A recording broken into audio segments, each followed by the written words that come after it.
Seorang pria merasa tertipu setelah mendapat pesanan batu dari seller. Pria tersebut diketahui memesan bibit tanaman, namun yang datang malah berupa batu yang disimpan dalam kardus. Batu coy. Olah rasa tanah mah. Kardus tersebut tertera kertas pengiriman, namun di dalamnya hanya berisi batu dan kertas. 505.000 Pak. Videonya pun viral di media sosial, salah satunya diunggah oleh akun Instagram @terang_media Kamis 11 November 2021. Pada keterangan video dituliskan bahwa pria tersebut membeli secara COD. 5.000.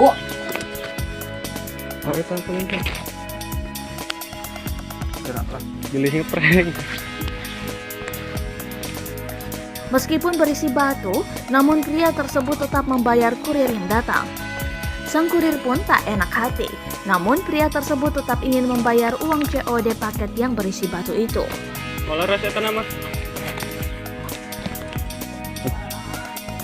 505.000 Pak.